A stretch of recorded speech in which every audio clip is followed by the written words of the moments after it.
ਸਾਹਿਬ ਕਮਾਲ ਧੰਨ ਧੰਨ ਸਾਹਿਬ ਸ੍ਰੀ ਗੁਰੂ ਗ੍ਰੰਥ ਸਾਹਿਬ ਜੀ ਮਹਾਰਾਜ ਆਪ ਜੀ ਦੀ ਪਾਵਨ ਪਵਿੱਤਰ ਹਜ਼ੂਰੀ ਵਿੱਚ ਸਜ ਬੈਠੀ ਸਾਧ ਸੰਗਤ ਪਿਆਰ ਦਾ ਸਬੂਤ ਦੇਹੋ। ਗੱਜ ਕੇ ਬੁਲਾਓ ਜੀ। ਵਾਹਿਗੁਰੂ ਜੀ ਕਾ ਖਾਲਸਾ ਵਾਹਿਗੁਰੂ ਜੀ ਕੀ ਫਤਿਹ। ਵਡਭਾਗੀ ਹੋ जिन्ना बड़े प्यार सत्कार अदब और श्रद्धा दे नाल गुरु जी की पावन पवित्र हजूरी विच सज के गुरुदेव पातशाह जी की अमृतमयी बाणी दे रस पिन्ने कीर्तन का आनंद माणिया है। आप वडभागी हो जो खालसे का सिरजना दिवस विसाखी मनान जा रहे हो और उसके संदर्भ विच ही ये सारे प्रोग्राम उलीके गए हैं। उसे विसाखी नूं ये सारे प्रोग्राम समर्पित हैं। 3 हफ्ते वास्ते आप जी दे नाल गुरमत विचारां साझियां करनियां हैं। आओ बड़े प्यार दे नाल असीं विचारन दा यतन करिए कि साहिब श्री गुरु ग्रंथ साहिब जी महाराज जी दी महानता की है। बड़े प्यार नाल आप सरवण कर रहे सी। मेरा बैद गुरु गोविंदा हर हर नाम औखद मुख देवै काटै जम की फंदा। मेरा जो गुरु है ये गोविंद अकाल पुरख प्रभु परमात्मा दा रूप है। सब तो पहली गल ये समझ लेनी है कि गुरु और परमात्मा एक है। गुरु और प्रभु परमात्मा दो नहीं हैं।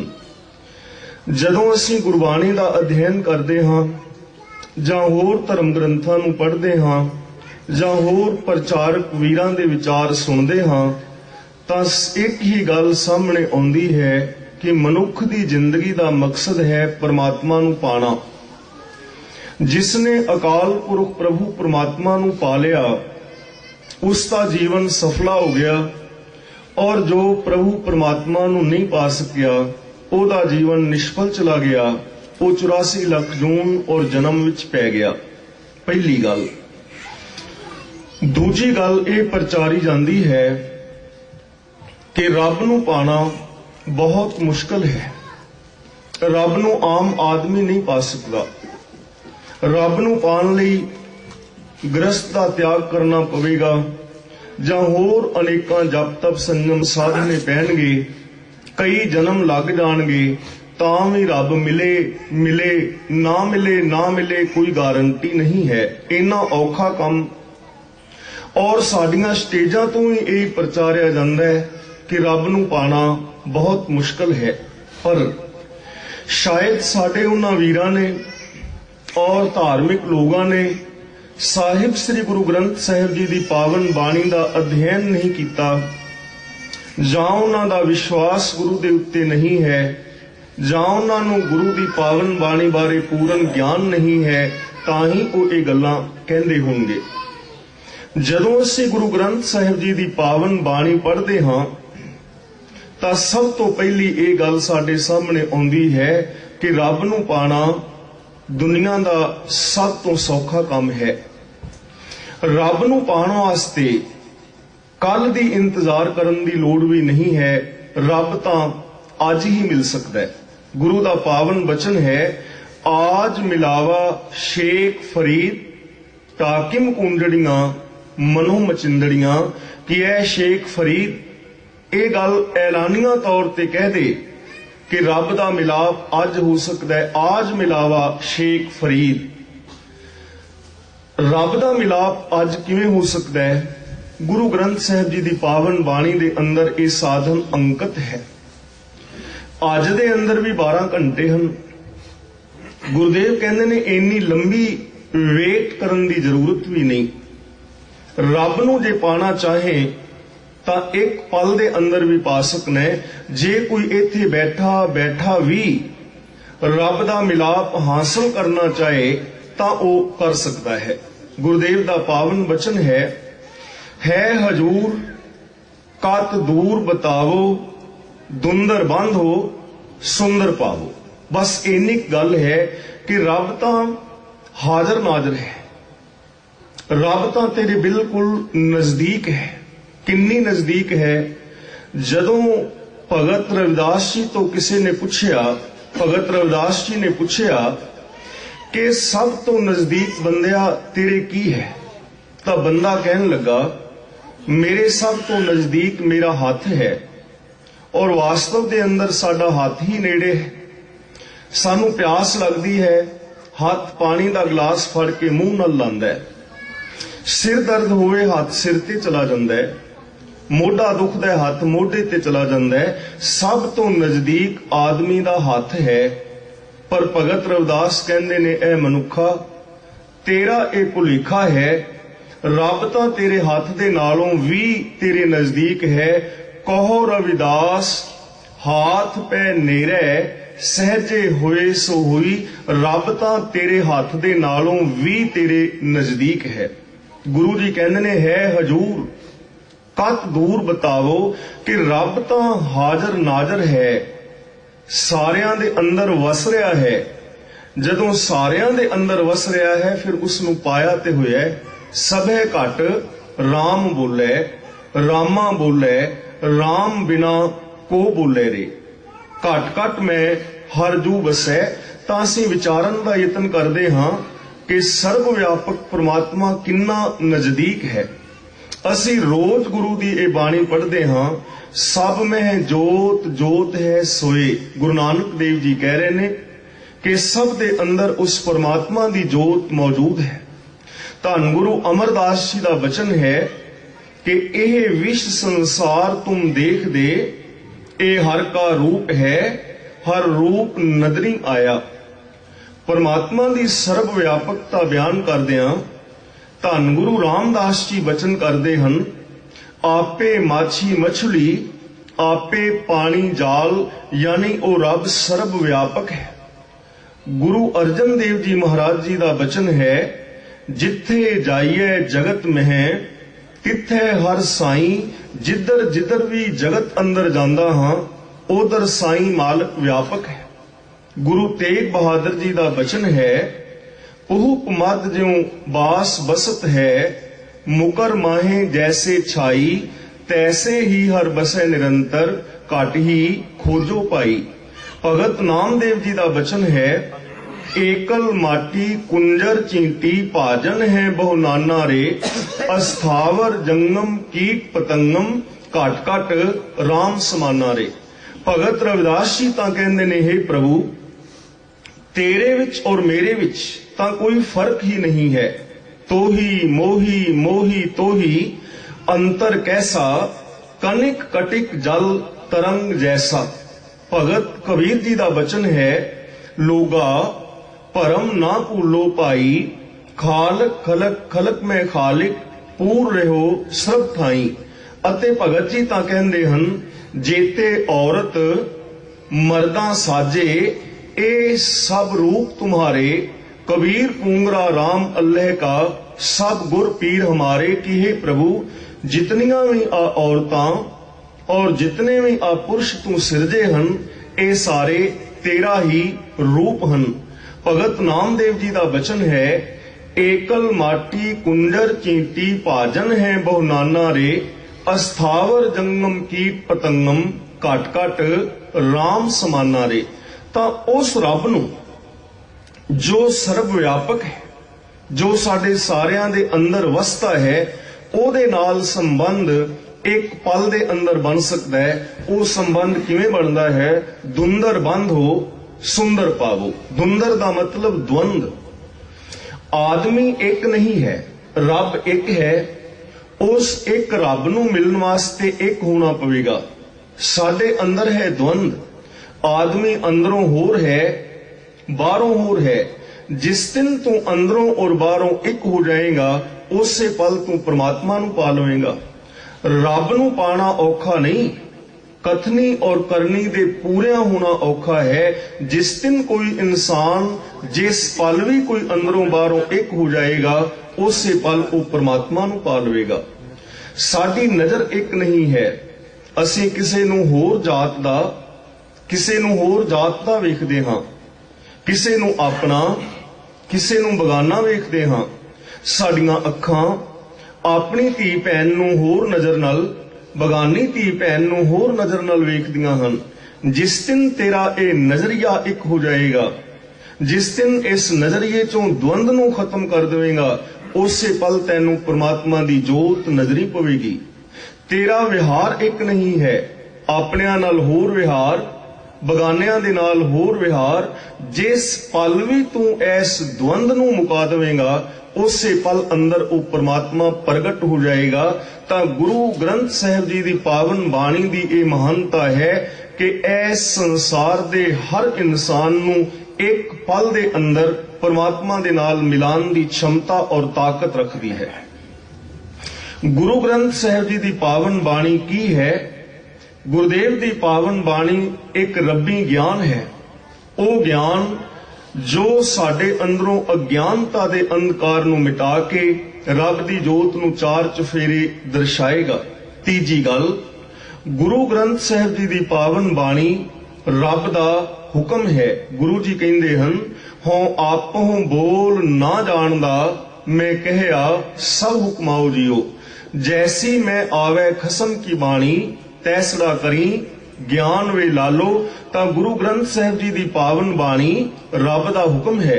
चौथी गल, गुरु ग्रंथ साहिब जी दी पावन बाणी ही रब है।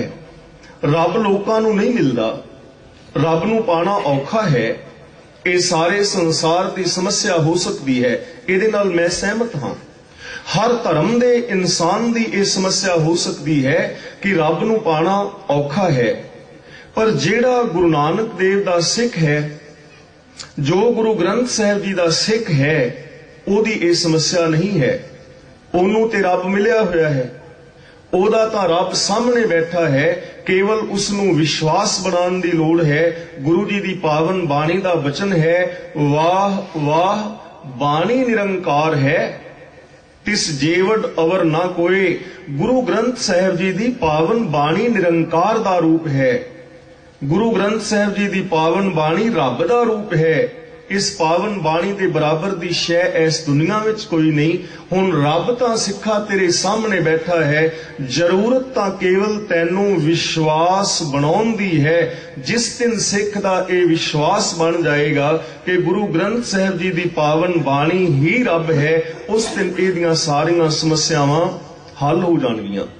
गुरु ग्रंथ साहिब जी दी पावन पवित्र बाणी दी किन्नी कु महानता है। जितने भी दुनिया के धर्म ग्रंथ ने, वो सब रब दीयां गल्लां करदे हन, इस विच कोई दो राय नहीं है। पर गुरु ग्रंथ साहिब जी की महानता दूजे धर्म ग्रंथां नालों की है? ये विशेषता केवल गुरु ग्रंथ साहिब जी विच है। दूजे धर्म ग्रंथ रब दीयां गल्लां करदे हन। गुरु ग्रंथ साहिब जी की महानता यह है कि गुरु ग्रंथ साहिब जी रब दे नाल गल्लां करदे हन। इन्ना फर्क है। जदों असीं गुरु ग्रंथ साहिब जी की पावन बाणी पढ़ते हाँ, उदों साडियां रब दे नाल गल्लां हुंदियां हन। मैं निक्की जी बेनती करांगा, असीं तू शब्द ओनू कहंदे हाँ जिस दे नाल साडा अंदरों प्यार होवे। जिथे तुसीं और आप शब्द कहन दी फॉर्मैलिटी भी खत्म हो जाए, तू शब्द ओनू कहीदा जिस दे नाल गहन प्यार होवे, जो विशेष मनुख होवे। ते तू शब्द ओनू कहीदा है जो साडे सामने बैठा होवे, सैकंड परसन जो बिल्कुल सामने बैठा है, ओनू तू शब्द कहीदा है संबोधन होके। जदों असीं गुरु ग्रंथ साहिब जी दी पावन बाणी दा पाठ करदे हां कि तू मेरा पिता, तू है मेरा माता, तू मेरा बंधप, तू मेरा भ्राता, तू मेरा राखा सबनी थाई, तां भौ केहा काड़ा जियो। तां रब दे नाल सीधी गल हो रही है कि हे रब्बा, तू ही मेरी मां है, तू ही मेरा पिता है, तू ही मेरा भरा है, तू ही मेरा रिश्तेदार है। तू संसार दे अंदर हर थां ते मेरी राखी और रखिया करने वाला है। फिर मैनू चिंता कादी, मैनू डर कादा, मैनू काड़ा और अंदेशा कादा। तां जदों सिख ये बाणी पढ़दा है कि रब दे नाल गल नहीं हुई, तू मेरा पिता, तू है मेरा माता, ये पावन शब्द दे नाल कि मूँह मेवियां दी तरह मिठास दे नाल नहीं भर जांदा। जरूरत तां केवल विश्वास बनाउण दी है। तां गुरु रब दा रूप है। सिख दा विश्वास गुरु दी पावन बाणी ते किन्ना कुछ चाहीदा है, ਇਹ ਵਿਚਾਰ ਵੀ ਮੈਂ ਆਪ ਦੇ ਨਾਲ ਅੱਜ ਸਾਂਝੀ ਕਰਦੇ ਹਾਂ। ਬਾਕੀ 3 ਵੀਕਾਂ ਵਿੱਚ ਮੈਂ ਆਪ ਨਾਲ ਬਾਕੀ ਦੀਆਂ ਵਿਚਾਰਾਂ ਸਾਂਝੀਆਂ ਕਰਨ ਦਾ ਯਤਨ ਕਰਾਂਗਾ। ਕਿਸ ਵਿਸ਼ਵਾਸ ਦੇ ਨਾਲ ਗੁਰੂ ਗ੍ਰੰਥ ਸਾਹਿਬ ਜੀ ਦੀ ਹਜ਼ੂਰੀ ਵਿੱਚ ਅਸਾਂ ਆਉਣਾ ਹੈ, ਇਹ ਗੱਲ ਸਿੱਖ ਨੇ ਯਾਦ ਰੱਖਣੀ ਹੈ। ਗੁਰਦੇਵ ਦਾ ਪਾਵਨ ਬਚਨ ਹੈ, ਜਾਕਾ ਠਾਕੁਰ ਉੱਚਾ ਹੋਈ ਸੋ ਜਨ ਪਰ ਘਰ ਜਾਤ ਨਾ ਸੋਹੀ। ਜਿਹਦਾ ਆਪਣਾ ਮਾਲਕ ਉੱਚਾ ਤੇ ਮਹਾਨ ਹੋਵੇ, ਉਹ ਦੂਜਿਆਂ ਦੁਆਰਿਆਂ ਦੇ ਉੱਤੇ ਜਾਂਦਾ ਹੋਇਆ ਸ਼ੋਭਦਾ ਨਹੀਂ ਹੈ। ਇਸ ਲਈ ਸਿੱਖ ਦਾ ਸ਼ੀਸ਼ ਕੇਵਲ ਔਰ ਕੇਵਲ ਗੁਰੂ ਗ੍ਰੰਥ ਸਾਹਿਬ ਜੀ ਦੀ ਪਾਵਨ ਹਜ਼ੂਰੀ ਵਿੱਚ ਝੁਕਣਾ ਚਾਹੀਦਾ ਹੈ। ਕਿੰਨਾ ਕੁ ਵਿਸ਼ਵਾਸ ਸਾਡਾ ਚਾਹੀਦਾ ਹੈ। ਅਸੀਂ ਗੁਰੂ ਜੀ ਦੇ ਨਾਲ ਵਚਨ ਕਰੀਏ ਕਿ हे ਮੇਰੇ ਪਾਤਸ਼ਾਹ, ਕੋਟਾਨ ਕੋਟ ਤੇਰਾ ਸ਼ੁਕਰਾਨਾ, ਕੋਟਾਨ ਕੋਟ ਤੇਰਾ ਧੰਨਵਾਦ ਕਿ ਤੂੰ ਮੈਨੂੰ ਵੇਖਣ ਵਾਸਤੇ ਆ ਅੱਖਾਂ ਦਿੱਤੀਆਂ ਨੇ। ਜੇ ਉਹ ਪਰਮਾਤਮਾ ਅੱਖਾਂ ਨਾ ਦਿੰਦਾ ਤਾਂ ਸਾਡੀ ਹਾਲਾਤ ਕੈਸੀ ਹੁੰਦੀ। हे ਗੁਰਦੇਵ, हे ਪ੍ਰਭੂ, ਤੇਰਾ ਸ਼ੁਕਰਾਨਾ, ਤੂੰ ਮੈਨੂੰ ਵੇਖਣ ਵਾਸਤੇ ਅੱਖਾਂ ਦਿੱਤੀਆਂ ਹਨ, ਮੈਂ ਤੇਰਾ ਧੰਨਵਾਦ ਕਰਦਾ ਹਾਂ। ਤੇ हे ਗੁਰੂ ਗ੍ਰੰਥ ਸਾਹਿਬ ਜੀ, ਆਪ ਜੀ ਦੇ ਪਾਵਨ ਚਰਨਾਂ ਦੇ ਅੰਦਰ ਸ਼ੀਸ਼ ਝੁਕਾ ਕੇ ਮੈਂ ਇੱਕ ਪ੍ਰਤਿਗਿਆ ਵੀ ਕਰਨਾ, ਇੱਕ ਮੈਂ ਬਚਨ ਵੀ ਕਰਨਾ ਕਿ ਜਦੋਂ ਤੱਕ ਮੇਰੀਆਂ ਅੱਖਾਂ ਕੇਵਲ ਤੇਰੇ ਦਰਸ਼ਨ ਕਰਨ, ਉਦੋਂ ਤੱਕ ਮੈਨੂੰ ਵੇਖਣ ਦੀ ਤਾਕਤ ਦਵੀਂ। ਮਾਲਕ, ਜਿਸ ਦਿਨ ਤੇਰੇ ਦਰ ਨੂੰ ਛੱਡ ਕੇ ਕਿਸੇ ਹੋਰ ਦਾ ਦਰਸ਼ਨ ਕਰਨ ਲਈ ਇਹ ਅੱਖਾਂ ਜਾਣ, ਚੰਗਾ ਹੈ ਉਸ ਦਿਨ ਮੈਨੂੰ ਅੰਨ੍ਹਿਆ ਹੀ ਕਰ ਦਵੀਂ। ਇਹ ਸਿੱਖ ਦਾ ਵਿਸ਼ਵਾਸ ਹੋਣਾ ਚਾਹੀਦਾ ਹੈ। ਨੈਣ ਨਾ ਦੇਖੈ ਸਾਧ ਸੇ ਨੈਣ ਬਿਹਾਲਿਆ। ਦੂਜਾ ਬਚਨ ਮੈਂ ਕਰਨਾ ਹੈ, ਪਾਤਸ਼ਾਹ ਤੂੰ ਮੈਨੂੰ ਵੇਖਣ ਵਾਸਤੇ ਅੱਖਾਂ ਦਿੱਤੀਆਂ, ਮੇਰੇ ਤੇ ਰਹਿਮਤ ਕਰ ਕਿ ਮੈਂ ਤੇਰੇ ਇਹਨਾਂ ਪੈਦਾ ਕੀਤੇ ਹੋਏ ਇਨਸਾਨਾਂ ਦੇ ਅੰਦਰ ਤੇਰੀ ਜੋਤ ਨੂੰ ਵੇਖ ਸਕਾਂ। ਤੇਰੇ ਇਹਨਾਂ ਪਿਆਰੇ ਗੁਰਸਿੱਖਾਂ, ਤੇਰੀਆਂ ਧੀਆਂ ਔਰ ਪੁੱਤਰਾਂ ਨੂੰ ਤੇਰਾ ਰੂਪ ਜਾਣ ਸਕਾਂ। ਜਦੋਂ ਤੱਕ ਮੈਂ ਤੇਰਾ ਰੂਪ ਤੇਰੇ ਇਹਨਾਂ ਇਨਸਾਨਾਂ ਵਿੱਚ ਵੇਖਾਂ, ਉਦੋਂ ਤੱਕ ਮੇਰੀਆਂ ਅੱਖਾਂ ਨੂੰ ਵੇਖਣ ਦੀ ਤਾਕਤ ਦੇਈਂ। ਜਿਸ ਦਿਨ ਮੈਂ ਕਿਸੇ ਨੂੰ ਹੋਰ ਰੂਪ ਵਿੱਚ ਵੇਖਾਂ, ਉਸ ਨਾਲੋਂ ਚੰਗਾ ਹੈ ਮੈਨੂੰ ਅੰਨ੍ਹਿਆ ਕਰ ਦੇਈਂ। हे ਮੇਰੇ ਮਾਲਕ, ਮੈਂ ਪ੍ਰਤਿਗਿਆ ਕਰਨਾ ਕਿ ਜਦੋਂ ਤੱਕ ਹਰ ਧੀ ਭੈਣ ਨੂੰ ਆਪਣੀ ਧੀ ਭੈਣ ਔਰ ਮਾਂ ਸਮਝਾਂ, ਮੈਨੂੰ ਵੇਖਣ ਦੀ ਤਾਕਤ ਦਵੀਂ। ਜਿਸ ਦਿਨ ਮੈਂ ਕਿਸੇ ਧੀ ਭੈਣ ਨੂੰ ਗਲਤ ਨਜ਼ਰ ਨਾਲ ਤੱਕਾਂ, ਚੰਗਾ ਹੈ ਮੈਂ ਅੰਨਾ ਹੀ ਹੋ ਜਾਵਾਂ। ਵੇਖ ਪਰਾਈਆਂ ਚੰਗੀਆਂ ਮਾਵਾਂ ਧੀਆਂ ਭੈਣਾ ਜਾਣੇ। ਤਾਂ ਗੁਰੂ ਦੇ ਪਿਆਰੇ ਸਿੱਖ ਨੇ ਦਰਸ਼ਨ ਕੇਵਲ ਗੁਰੂ ਦੇ ਔਰ ਗੁਰੂ ਦੇ ਖਾਲਸੇ ਦੇ ਕਰਨੇ ਨੇ। ਦੂਜੀ ਗੱਲ, हे ਮਾਲਕ, ਤੂੰ ਮੈਨੂੰ ਜ਼ਬਾਨ ਦਿੱਤੀ ਬੋਲਣ ਵਾਸਤੇ, ਜਿਨ ਜਿਹਵਾ ਦਿੱਤੀ ਬੋਲੇ ਤਾਤ। ਜਿਸ ਮਾਲਕ ਨੇ ਜ਼ਬਾਨ ਦਿੱਤੀ ਹੈ, ਜੋ ਤਤਕਾਲ ਮੇਰੇ ਅੰਦਰ ਦੇ ਮਨੋਭਾਵਾਂ ਨੂੰ ਬੋਲ ਕੇ ਪ੍ਰਗਟ ਕਰਦੀ ਹੈ, ਤਾਂ ਮਾਲਕ ਮੈਂ ਤੇਰਾ ਸ਼ੁਕਰਾਨਾ ਵੀ ਕਰਦਾ ਔਰ ਮੈਂ ਤੇਰੇ ਨਾਲ ਇਹ ਬਚਨ ਵੀ ਕਰਦਾ ਹਾਂ, ਜਦੋਂ ਤੱਕ ਮੇਰੀ ਜ਼ਬਾਨ ਤੇਰੀ ਬਾਣੀ ਪੜ੍ਹੇ, ਜਦੋਂ ਤੱਕ ਮੇਰੀ ਜ਼ਬਾਨ ਤੇਰੇ ਧਰਮ ਦੀ, ਤੇਰੇ ਮਜ਼ਹਬ ਦੀ, ਤੇਰੀ ਮਤ ਦੀ, ਤੇਰੀ ਜੀਵਨ ਜੁਗਤ ਔਰ ਤੇਰੇ ਸਿਧਾਂਤਾਂ ਦੀ ਗੱਲ ਕਰੇ, ਉਦੋਂ ਤੱਕ ਮੇਰੀ ਜ਼ਬਾਨ ਨੂੰ ਤਾਕਤ ਦਵੀਂ। ਮਾਲਕਾ, ਜਿਸ ਦਿਨ ਮੇਰੀ ਜ਼ਬਾਨ ਤੇਰੀ ਬਾਣੀ ਦੀ ਬਜਾਏ ਕੁਝ ਹੋਰ ਪੜਨ ਲੱਗ ਜਾਏ, ਚੰਗਾ ਹੈ ਉਸ ਦਿਨ ਮੇਰੀ ਜ਼ਬਾਨ ਦੀਆਂ ਫਿੰਜਰਾਂ ਅਡਾ ਦਵੀਂ। ਰਸਨਾ ਜਪੈ ਨਾ ਨਾਮ ਤਿਲ ਤਿਲ ਕਰ ਕੱਟੀਐ। ਕਿਉਂਕਿ ਸਿੱਖ ਵਾਸਤੇ ਹੁਕਮ ਹੈ, ਆਵੋ ਸਿੱਖ ਸਤਿਗੁਰੂ ਕੇ ਪਿਆਰੇ ਹੋ, ਗਾਵੋ ਸੱਚੀ ਬਾਣੀ। ਬਾਣੀ ਤਾਂ ਗਾਵੋ ਗੁਰੂ ਤੇਰੀ, ਬਾਣੀਆਂ ਸਿਰ ਬਾਣੀ। ਇਹ ਬਾਣੀ ਕਿਉਂ ਗਾਣੀ ਹੈ? ਕਿਉਂਕਿ ਇਸ ਪਾਵਨ ਬਾਣੀ ਦੇ ਨਾਲ ਰਸਨਾ ਪਾਵਨ ਔਰ ਪਵਿੱਤਰ ਹੋਵੇਗੀ ਔਰ ਇਸ ਪਾਵਨ ਬਾਣੀ ਦੇ ਨਾਲ ਹਿਰਦੇ ਅੰਦਰ ਸ਼ਾਂਤੀ, ਸੁਖ ਔਰ ਰਸ ਬਣੇਗਾ। ਸਿੱਖਾ, ਜਿਸ ਦਿਨ ਤੂੰ ਗੁਰੂ ਦੀ ਸੱਚੀ ਬਾਣੀ ਨੂੰ ਛੱਡ ਕੇ ਕੱਚੀ ਬਾਣੀ ਗਾਣ ਲੱਗ ਜਾਏਗਾ ਔਰ ਕੱਚੀ ਬਾਣੀ ਸੁਣਨ ਲੱਗ ਜਾਏਗਾ, ਉਸ ਦਿਨ ਤੂੰ ਗੁਰੂ ਦੀਆਂ ਨਜ਼ਰਾਂ ਵਿੱਚ ਕੱਚਾ ਹੋ ਜਾਏਗਾ। ਸਤਿਗੁਰੂ ਬਿਨਾ ਹੋਰ ਕੱਚੀ ਹੈ ਬਾਣੀ, ਬਾਣੀ ਤਾਂ ਕੱਚੀ ਸਤਿਗੁਰੂ ਬਾਝੋਂ ਹੋਰ ਕੱਚੀ ਬਾਣੀ। ਕਹਿੰਦੇ ਕੱਚੇ, ਸੁਣਦੇ ਕੱਚੇ, ਕੱਚੀ ਆਖ ਵਖਾਣੀ। ਇਸ ਲਈ ਗੁਰੂ ਪਿਆਰੇ ਸਿੱਖ ਨੇ ਕੇਵਲ ਔਰ ਕੇਵਲ ਗੁਰੂ ਗ੍ਰੰਥ ਸਾਹਿਬ ਜੀ ਦੀ ਪਾਵਨ ਬਾਣੀ ਪੜ੍ਹਨੀ ਹੈ ਔਰ ਪਾਵਨ ਸਿਧਾਂਤਾਂ ਦੀ ਗੱਲ ਕਰਨੀ ਹੈ। हे ਗੁਰਦੇਵ, ਤੇਰਾ ਕੋਟਾਨ ਕੋਟ ਸ਼ੁਕਰਾਨਾ, ਤੂੰ ਮੈਨੂੰ ਸੁਣਨ ਵਾਸਤੇ ਕੰਨ ਦਿੱਤੇ ਹਨ ਤੇ ਬਿਨੇ ਕਰਾਂ। ਜੈਸੀ ਇਨਪੁਟ ਹੋਏਗੀ वैसी आउटपुट होएगी। जैसे स्कूलों दे अंदर जाके जिस सब्जैक्ट की गल टीचर के पासों स्टूडेंट सुनता है, वैसा ही वो स्टूडेंट अगे चल के डॉक्टर, इंजीनियर या वैज्ञानिक बन जाता है। जैसी इनपुट वैसी आउटपुट। जे तू गुरु की पावन सच्ची बाणी नूं सुनेगा, तेरे अंदर सच जाएगा, तेरे अंदर रब का ज्ञान जाएगा और तेरे अंदरों रब प्रगट होएगा। पर जे तू कूड़ कबाड़ सुनेगा, तेरी जिंदगी अंदर कूड़ कबाड़ जाएगा और तेरे जीवन दे अंदरों कूड़ कबाड़ ही प्रगट होएगा। इसलिए गुरुदेव ने वचन कीता है, मेरे मोहन श्रवणी ए ना सुनाए, साकत नाद गीत तुन गावत, बोलत बोल अजाए। मालक रहमत कर, मैं अपने कन्ना दे नाल केवल तेरी बाणी नूं सुना। जिस दिन तेरी बाणी तो अलावा तेरी रहत मर्यादा और तेरे जीवन जुगत तो अलावा मैं कुछ होर सुना, उस दिन मेरे कन्ना नूं बोलिया कर दवी। करन ना सुनही नाद, करन मुंद घालिया। ते गुरुदेव पात एक बेनती होर करके मैं अगले वचन आप नाल सांझे करा। सिख ने वचन करना है, हे गुरु ग्रंथ साहिब जी महाराज, आपने रहमत और बख्शिश कीती, मैनू इज्जत, अणख और गैरत दी जिंदगी जीण वास्ते आशीष दिता। ते प्यारिओ, आ जो शीश सानू मिलिया है, ये एवें नहीं मिल गया, इस ते पिछे महान वड्डियां कुर्बानियां ने। सिखा, तैनू आ इज्जत, अणख और गैरत दी जिंदगी जीण वास्ते ये शीश मिलिया, पर एदे बदले धन गुरु अर्जन देव जी महाराज नू तत्तियां तवियां ते बहना पिया, तत्ता रेता शीश अंदर पुआना पिया। भाई मती दास आरे नाल चीरे गए, भाई दयाला जी देग अंदर उबले, भाई सती दास रूह दे अंदर जिंदा बन के जलाए गए और धन गुरु तेग बहादुर जी महाराज ने अपना शीश कुर्बान कर दिता।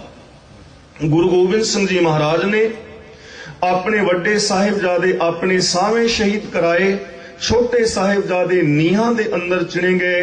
बाबा बंदा सिंह बहादुर ने अपना बंद भी कटाया, अपना मांस नचवाया और अपने मासूम 4 साल दे बच्चे दा कलेजा अपने मुंह दे अंदर पवाया। नौजवान धियां और भैणां ने अपने मासूम बच्चियां दे टुकड़े अपने गलां दे हार बनाए, तां जाके तैनू आ इज्जत, अणख और गैरत दी जिंदगी जीण वास्ते प्यारिया शीश मिलिया। तां अज तू वचन करके हे मालक, तेरी रहमत दे नाल मैनू आशीष मिले है। गुरु ग्रंथ साहिब जी महाराज, मैं आप दे चरनां विच प्रतिज्ञा और प्रण करदा हां कि जदों तक मेरा शीश तुहाडे चरनां विच झुके, उदों तक ए शीश नू धड़ दे नाल रहन दवी। जिस दिन मेरा शीश, हे गुरु ग्रंथ साहिब जी, तेरे तो अलावा किसी होर दे चरनां विच जाके झुके, चंगा है मेरे ए सिर नू वड के किसी चुल्हे दे अंदर साड़ दवी। गुरु जी दा पावन पवित्र वचन है, जो सिर साई ना निवे, सो सिर कीजे काए, पुन्ने हेठ जलाई है, बालन संदे थाए। जेड़ा गुरु तो अलावा किसी होर थां ते शीश चुकदा है, ओ शीश ते चुल्हे दे अंदर साड़न जोगा बन जांदा है। इसलिए गुरु ग्रंथ साहिब जी दी पावन बाणी दे नाल इन्ना को प्यार और विश्वास असां करन दा यतन करना है। इन्ना प्यार, इन्ना सत्कार और इन्ना विश्वास क्यों? क्योंकि मेरा गुरु वैद है, मेरा वैद गुरु गोविंदा। पर इस दुनिया दे अंदर वैद तां होर भी बहुत ने, डॉक्टर हकीम तां होर भी बहुत ने, जो इंसानां नूं धर्म दे राह दे उत्ते चलन दी दवाई दारू भी दे रहे हैं और रास्ता भी दस रहे हैं। पर उन्हां वैदां वास्ते पावन बाणी दे अंदर पावन वचन आया है, काचे गुरते मुकत ना हुआ। जो कच्चा पिल्ला गुरु है, ओदे तो कदे मुक्ति नहीं हो सकती। भगत कबीर जी ने बड़ा प्यारा वचन कीता, कहन लगे, कबीर बैद मुआ, रोगी मुआ, मुआ सब संसार, एक कबीरा नाम हुआ, जे नाही रोवन हार। ओ वैद हकीम जो धर्म नू केवल अपनी रोजी रोटी वास्ते वरत रहा है, केवल संसार दियां गल्लां कर रहा है, जो केवल माया पिछे पिया होया है, ਉਹ ਅਖੌਤੀ ਵੈਦ ਵੀ ਆਤਮਕ ਮੌਤੇ ਮਰ ਜਾਂਦਾ ਹੈ और उस अखौती वैद तो दवाई दारू लैन वाला रोगी भी आत्मक मौते सहड़ के आत्मक मौते मर जाता है।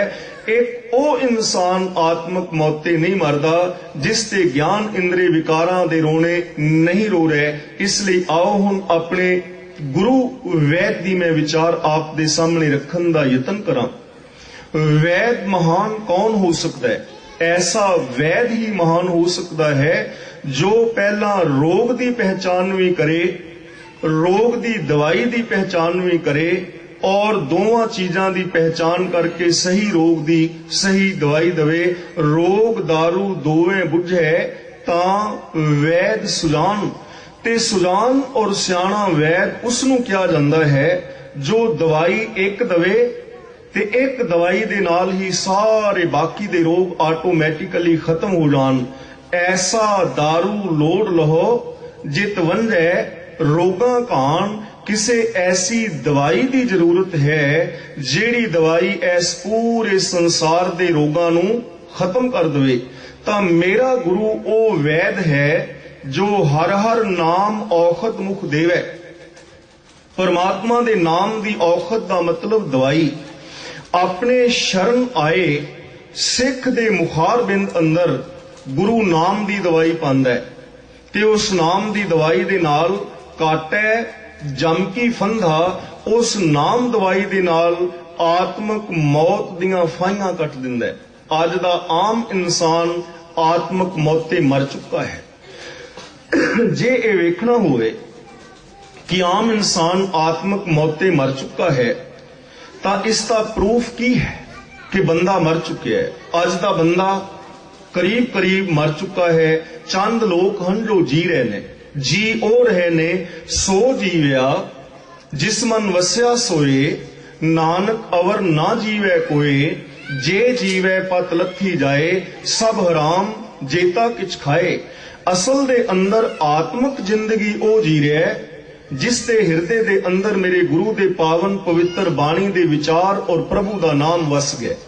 जिस ते हिरदे अंदर गुरु दी पावन बाणी और नाम नहीं वसया ओ इंसान आत्मक जिंदगी नहीं जी रहा। जे कोई रब नूं विसार के जिउंदा है जे जीवे पत लथी जाए। जे कोई गुरु और परमात्मा नूं विसार के जिउंदा है तां ओ अपनी इज्जत नूं गवा बैंदा है। सब हराम जेता किछ खाए। जो गुरु और परमात्मा नूं विसार के और भुला के जीवन जिंदगी जिउंदा है ओदा खाना पीना सब कुछ ही हराम हो जांदा है। हुण अज दा बंदा अपनी इज्जत ही गवा बैठा है। जे इहदा प्रूफ लभना होवे तां कल मैं इंडिया तो आप दे पास पहुंचिया। न्यूजीलैंड एयरपोर्ट दे उत्ते एक निक्का जिहा भैड़ा जिहा कुत्ता लैके ते पुलिस वाले फिर रहे सन। हुण पुलिस वालियां दे हाथ दे अंदर कुत्ता वेख के बड़ी शर्म आई। हुण तुसीं कहोगे कि कुत्ता ते पुलिस वालियां ने फड़िया है ते मैनू शर्म कादी आई? शर्म इस गल दी है कि आदमी चोरियां करदा है, आदमी कतल करदा है, आदमी डाका मारदा है। किसे बंदे दी अटैची दे अंदर स्मैक जां होर कुछ ऐसे पदार्थ हो सकते ने नशीले। आदमी ब्लैक कर रहा है ते कुत्ता सूंघ के दसदा है ए आदमी चोर है, ए आदमी डाकू है, ए आदमी कातल है। इस आदमी दी अटैची या बैग दे अंदर कोई खतरनाक पदार्थ है।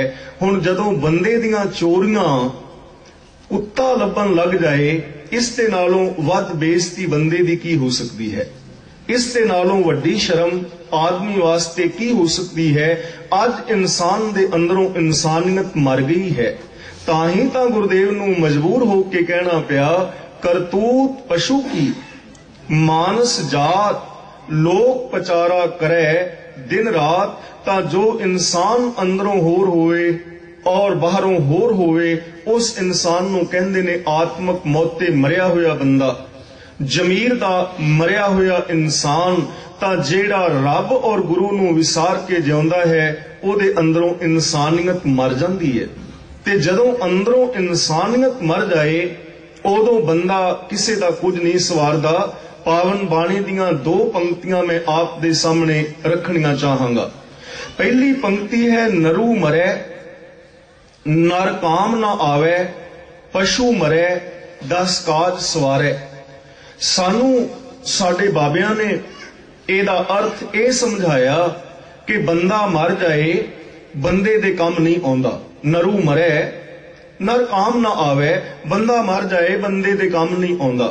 पशु मरे 10 काज सवारे, ते जे पशु मर जाए कई काम सवारदा है। पर अज दियां नौजवान धीआं और नौजवान बच्चे जो पढ़े लिखे ने वो आन के पुछदे ने, अंकल जी अज तां मरे हुए बंदे दी किडनी काम आ जांदी है, मरे हुए बंदे दियां अखां काम आउंदियां ने, मरे बंदे दियां हड्डियां काम आउंदियां ने, पर जे कुत्ता मर जाए ते वो किस काम आउंदा है? साडे कोल इन्हां गल्लां दा कोई उत्तर नहीं हुंदा। ਇਹਦਾ मतलब केवल इन्ना है कि जो असी बाणी दे अर्थ अज तक कीते हन ਉਹ अर्थ ही असां गलत कीते ने। गुरु दी पावन बाणी दा वचन है, नरू मरे नर काम ना आवे। इथे नरू दा अर्थ है इंसानियत, नरू दा अर्थ मनुख नहीं, इथे नरू दा अर्थ है मनुखता, इंसानियत। नरू मरे नर काम ना आवे। जदों किसे दे अंदरों इंसानियत मर जाती है वो बंदा किसे काम नहीं आउंदा। पशु मरे 10 काज सवारे। जदों इहदे अंदरों पशुपुना मरदा है उदों ये बंदा लोकां दे 10 कारजां नहीं बहुत सारे काम सवारदा है। तां इंसानियत जदों अंदरों मर जाए उदों समझ लेना चाहिए है कि बंदा ही मर गया है। तां मेरा गुरु ऐसा वैद है जो बंदे दे अंदरों मरी हुई इंसानियत नूं मुड़ जिंदा करदा है, आत्मक मौते मरण तो बचाउंदा है, मन वचन और कर्म दी इकसारता इसकी जिंदगी विच पैदा करता है। ऐसा है मेरा वैद गुरु, मेरा वैद गुरु गोविंदा। हर हर नाम औखद मुख देवै, काटै जम की फंदा। तां गुरु ने सारे संसार दियां सारियां समस्यावां नूं खत्म करन वास्ते एक दवाई निश्चित कीती है। वचन कीता है, सर्ब रोग का औखद नाम, कल्याण रूप मंगल गुणगाम। सारियां बीमारियां दा इलाज है एक प्रभु परमात्मा दा नाम, एक गुरु पातशाह जी दी पावन पवित्र बाणी जो कल्याणकारी भी है, जो खुशियां देन वाली भी है और जो सानू मुक्ति दिवा के सुखी और शांत करन वाली है। तां आओ विचार करन दा यतन करिए कि गुरु किवें वैद है ते किहड़ियां-किहड़ियां बीमारियां नूं किस-किस ढंग दे नाल नाम और बाणी राही खत्म करदा है। इस दुनिया दे अंदर 8 किस्म दीयां बीमारियां वेखियां जा सकदियां ने। राजनैतिक, धार्मिक, आर्थिक, समाजिक, शरीरक, मानसिक, बौद्धिक, आत्मक, परिवारक और व्यवहारक। ये बीमारियां ने जिन्हां बीमारियां करके मनुख रोगी है और हर इंसान दी जिंदगी अंदर कले कलेश, चिंतावां, झोरे, झांजे और झगड़े अते वाद विवाद ने।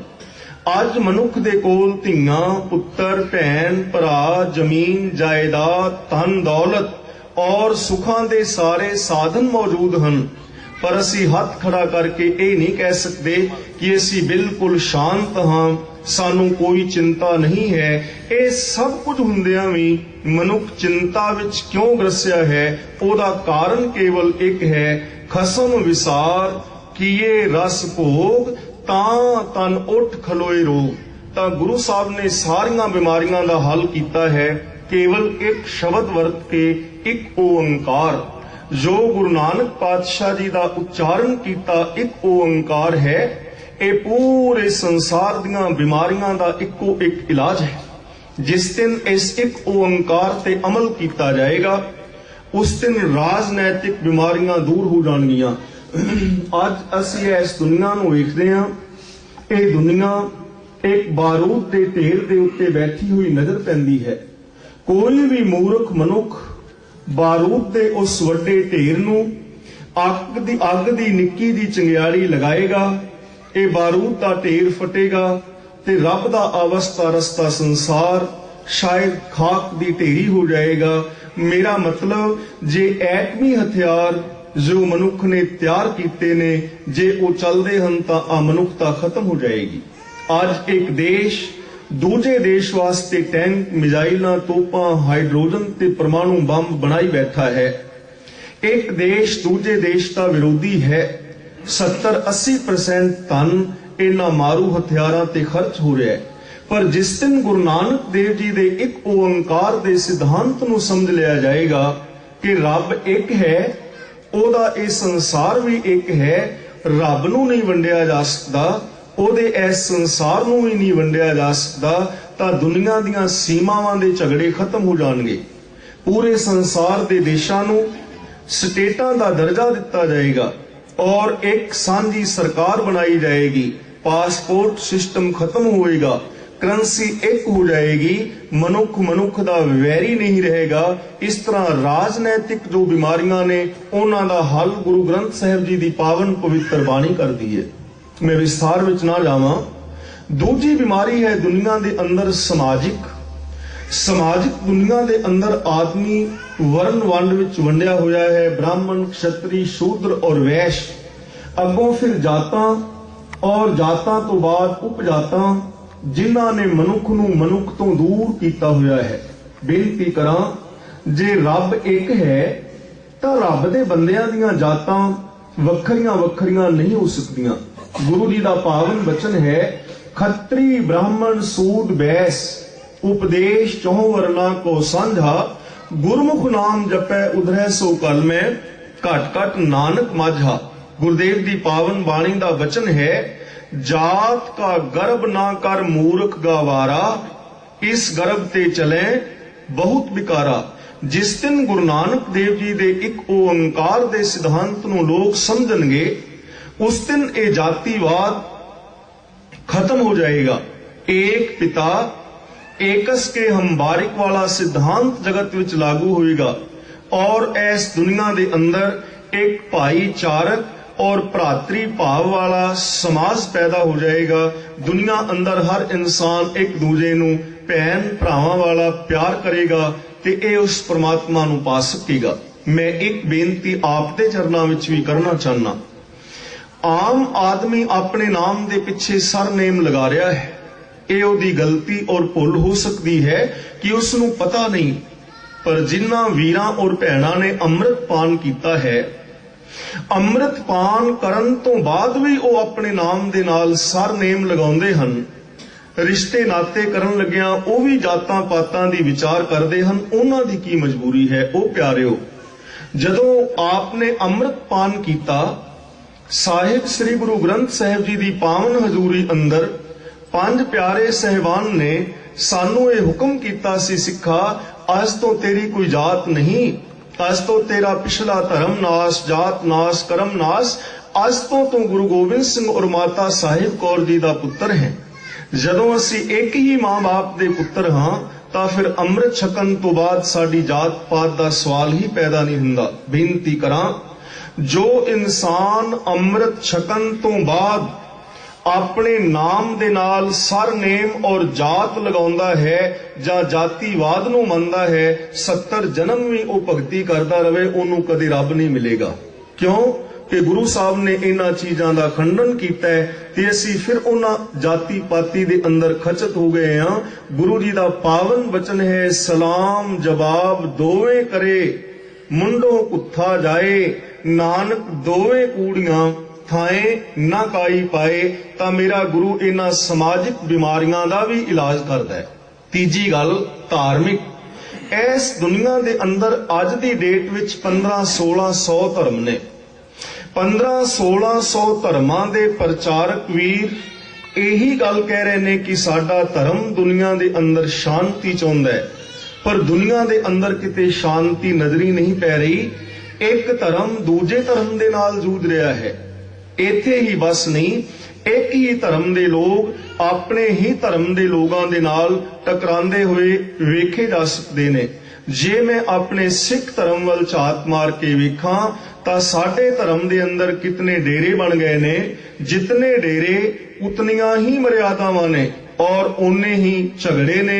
जे अज असी मर्यादा बारे गल करिए शायद साडी सहमति बिल्कुल भी नहीं होवेगी। धर्म दे नाम ते भी झगड़े ने।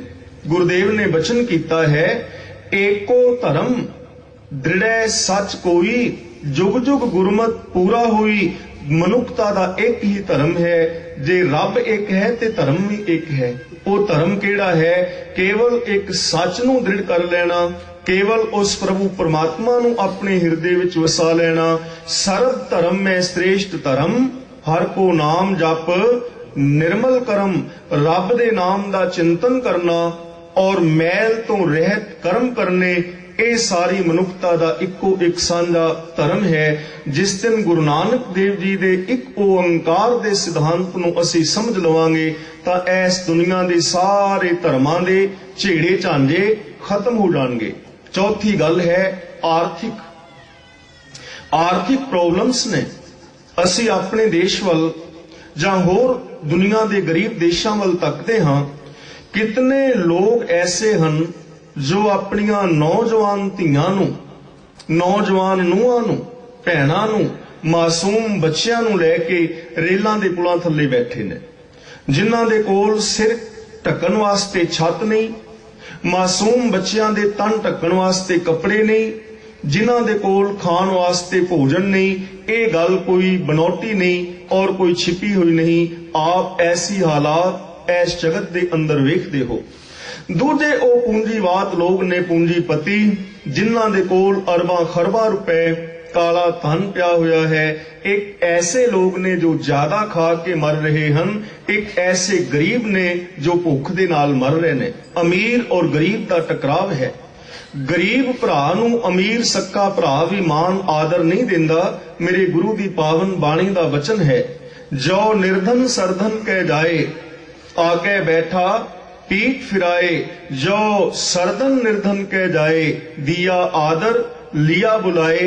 गरीब जदों अमीर दे घर विच बहिंदा जांदा है तां अमीर मुंह फेर लैंदा है, पर जदों अमीर किसी गरीब दे घर विच जांदा है ओनू मान आदर और सत्कार मिलदा है। गुरु जी ने वचन कीता है कि दोवें ही चिंता दे विच ने। जिस ग्रह बहुत तिसे ग्रह चिंता, जिस ग्रह थोरी सो फिरै परमंता। दूहू विवस्था ते जो मुक्ता, सोई सुहेला भालीए। इस दुनिया दे अंदर सौखा सुखी और शांत ओ इंसान है जो इन्हां दोवां अवस्थावां तो मुक्त है।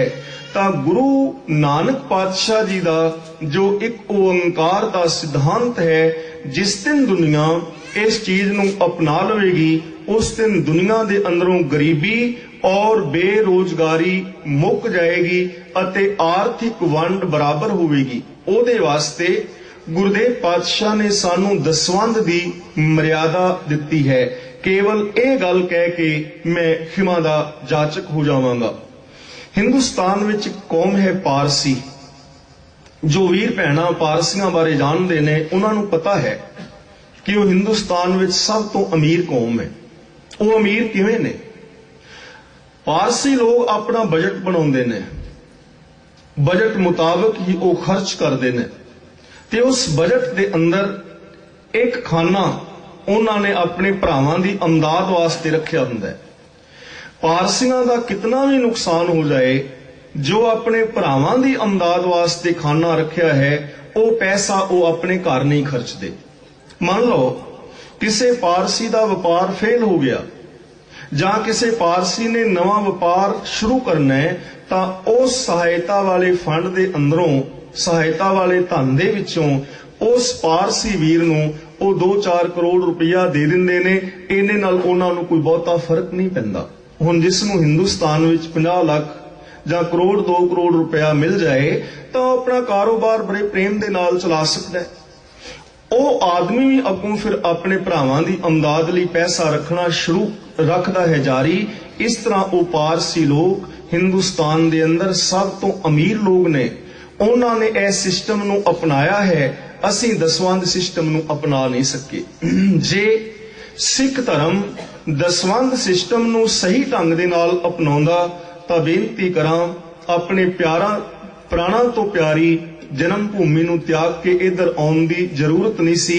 इधर असीं सारे पैसिਆਂ करके आए हाँ। तुसीं हो इसे करके आए हो कि इधर माया है जां इधर सुखां दीआं सहूलतां सानू इंडिया नालों ज्यादा ने। इहदे विच कोई दो राय नहीं। जे इत्थे संत बाबे आउंदे हन तां मुआफ करना, किसी नूं गुस्सा ना लगे, ਉਹ भी पैसे वास्ते ही आउंदे हन। ते जे मैं आप दे सामने हाँ तां मैं भी पैसे करके ही हाँ।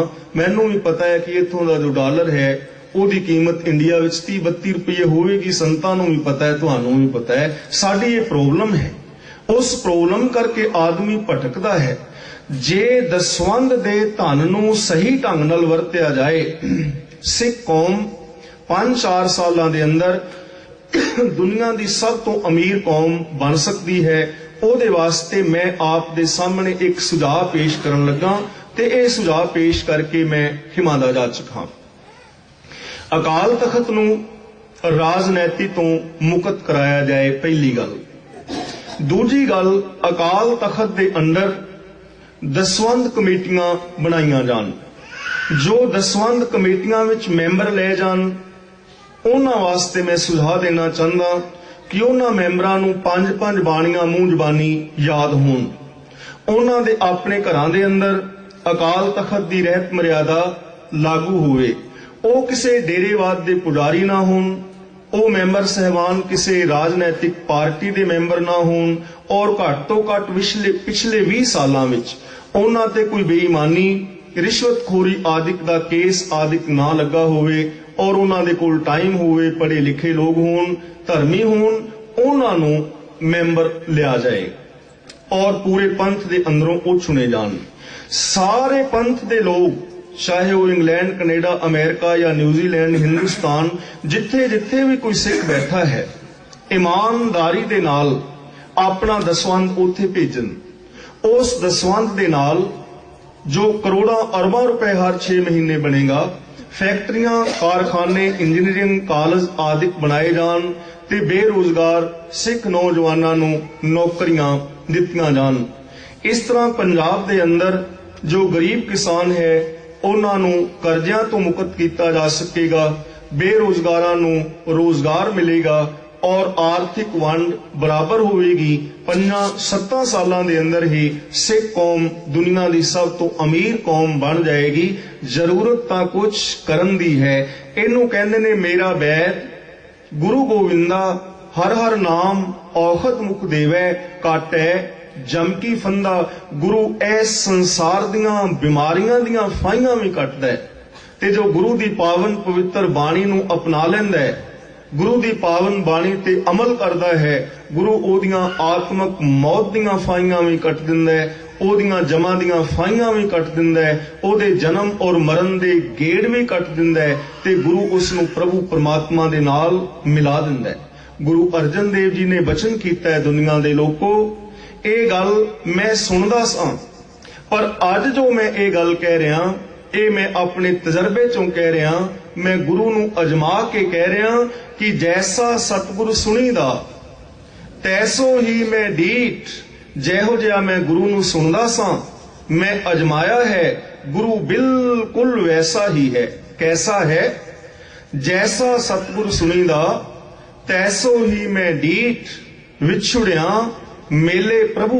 मेरा गुरु इन्ना महान है कि रब दे नालों विछुड़िया होयां नूं रब दे नाल मिला के रब दा रूप बना दिंदा है, क्योंकि हर दरगह का बसीठ, बसीठ दा मतलब विचोला। मेरा गुरु रब दी दरगाह दा विचोला है। ते गुरु किवें मिलाउंदा है? गुरुदेव दा पावन बचन है, हर नामो मंत्र दृढ़ाएंदा कट्टे हूं मैं रोग। गुरु नाम मंत्र दृढ़ करा के मनुख दे अंदरों स्वार्थ, हौमे और खुद गर्जी नूं कट दिंदा है। पर गुरु दा मिलाप किन्ना नूं हुंदा है? नानक सतगुर तिना मिलाया जिन्हां तुरे पिया संजोग, जिन्हां दे उत्ते रब दी रहमत और बख्शिश हुंदी है। गुरु दा मिलाप उन्हां नूं हुंदा है। तां गुरु ग्रंथ साहिब जी दी पावन बाणी राहीं रोगां सोगां नूं दूर कीता जा सकदा है। दुख रोग संताप उतरे सुनी सच्ची बाणी। बाणी नूं सुनन दे नाल दुख रोग और संताप किवें उतर जांदे हन, ਇਹ ਆਉਣ ਵਾਲੇ ਸਮੇਂ ਵਿੱਚ ਮੈਂ ਆਪ ਦੇ ਨਾਲ ਵਿਚਾਰ ਕਰਾਂਗਾ। ਸਾਚੀ ਬਾਣੀ ਮਿੱਠੀ ਅੰਮ੍ਰਿਤ ਧਾਰ, ਜਿਨ ਪੀਤੀ ਤਿਸ ਮੋਖ ਦੁਆਰ। ਕਿਵੇਂ ਇਸ ਪਾਵਨ ਬਾਣੀ ਦੀ ਅੰਮ੍ਰਿਤ ਧਾਰਾ ਨੂੰ ਪੀ ਕੇ ਮੋਕਸ਼ ਪਦਵੀ ਪਾਈ ਜਾ ਸਕਦੀ ਹੈ, ਇਹ ਮੈਂ ਆਪ ਦੇ ਨਾਲ ਆਉਣ ਵਾਲੇ ਸਮੇਂ ਵਿੱਚ ਵਿਚਾਰ ਕਰਨ ਦਾ ਯਤਨ ਕਰਾਂਗਾ। ਸੁਣਿਆ ਦੁੱਖ ਪਾਪ ਦਾ ਨਾਸ ਔਰ ਸਦਾ ਵਿਗਾਸਤਾ ਵਾਲੀ ਜ਼ਿੰਦਗੀ ਸਾਨੂੰ ਕਿਵੇਂ ਮਿਲਦੀ ਹੈ। ਵਿਸਾਖੀ ਦੀ ਮਹਾਨਤਾ ਕੀ ਹੈ, ਗੁਰੂ ਸਾਹਿਬ ਜੀ ਨੇ ਪੰਜ ਪਿਆਰਿਆਂ ਦੀ ਸਿਰਜਣਾ ਕਿਉਂ ਕੀਤੀ, ਅੰਮ੍ਰਿਤ ਦੀ ਦਾਤ ਸਾਨੂੰ ਕਿਉਂ ਲੈਣੀ ਚਾਹੀਦੀ ਹੈ, ਇਹ ਸਭ ਵਿਚਾਰਾਂ ਤਿੰਨ ਆਉਣ ਵਾਲੀਆਂ ਵੀਕਾਂ ਵਿੱਚ ਜੋ ਅਗਲੇ ਦਿਨ ਨੇ ਕੱਲ ਤੋਂ ਲੈ ਕੇ ਆਪ ਦੇ ਨਾਲ ਇਹ ਵਿਚਾਰਾਂ ਸਾਂਝੀਆਂ ਕਰਨ ਦਾ ਯਤਨ ਕਰਾਂਗਾ। ਅੱਜ ਇੱਥੇ ਹੀ ਖਿਮਾ ਦਾ ਜਾਚਕ ਹਾਂ, ਸਮੇਂ ਦੀ ਸਮਾਪਤੀ ਹੈ। ਗੁਰੂ ਗ੍ਰੰਥ ਸਾਹਿਬ ਜੀ ਦਾ ਕੋਟਾਨ ਕੋਟ ਸ਼ੁਕਰਾਨਾ ਕਰਦਾ ਹਾਂ, ਜਿਨ੍ਹਾਂ ਨੇ ਆਪ ਦੇ ਨਾਲ ਵਿਚਾਰਾਂ ਕਰਨ ਦਾ ਬਲ ਤੇ ਉਦਮ ਬਖਸ਼ਿਆ ਹੈ। ਪ੍ਰਬੰਧਕ ਵੀਰਾਂ ਦਾ ਤਹਿ ਦਿਲ ਤੋਂ ਧੰਨਵਾਦੀ ਹਾਂ, ਜਿਨ੍ਹਾਂ ਨੇ ਆਪ ਰੱਬ ਵਰਗੀਆਂ ਸੰਗਤਾਂ ਦੇ ਨਾਲ ਮਿਲਾਪ ਕਰਾਇਆ ਹੈ। ਇੱਥੇ ਆਪ ਦੁਆਰਾ ਬਣਾਏ ਗੁਰੂ ਘਰ ਨੂੰ ਔਰ ਪ੍ਰਬੰਧਕ ਵੀਰਾਂ ਦੇ ਵਿਵਹਾਰ ਨੂੰ ਵੇਖ ਕੇ ਬੜੀ ਪ੍ਰਸੰਨਤਾ ਹੋਈ ਹੈ। ਸਾਰੇ ਹੀ ਪ੍ਰਬੰਧਕ ਵੀਰ ਲੰਗਰ ਵਿੱਚ ਸੇਵਾਦਾਰ ਔਰ ਗੁਰੂ ਕੀਆਂ ਸੰਗਤਾਂ ਬੜੇ ਪਿਆਰ ਸਤਿਕਾਰ ਦੇ ਨਾਲ ਮਿਲੇ ਹਨ। ਧੰਨਵਾਦ ਉਹਨਾਂ ਸਾਰਿਆਂ ਦਾ। ਤੇ ਆਪ ਸਮੂਹ ਭੈਣਾਂ ਔਰ ਵੀਰਾਂ ਦਾ ਕੋਟਾਨ ਕੋਟ ਧੰਨਵਾਦ, ਜੋ ਆਪਨੇ ਬੜੇ ਪਿਆਰ ਸਤਿਕਾਰ ਦੇ ਨਾਲ ਸਰਵਣ ਕੀਤਾ ਹੈ। ਹੋਈਆਂ ਭੁੱਲਾਂ ਦੀ ਖਿਮਾ। ਅਗਲੀਆਂ ਵਿਚਾਰਾਂ ਸੈਕਟਰੀ ਸਾਹਿਬਾਨ ਆਪ ਨੂੰ ਦੱਸਣਗੇ। ਗੱਜ ਕੇ ਬੁਲਾਓ ਜੀ। ਵਾਹਿਗੁਰੂ ਜੀ ਕਾ ਖਾਲਸਾ, ਵਾਹਿਗੁਰੂ ਜੀ ਕੀ ਫਤਿਹ।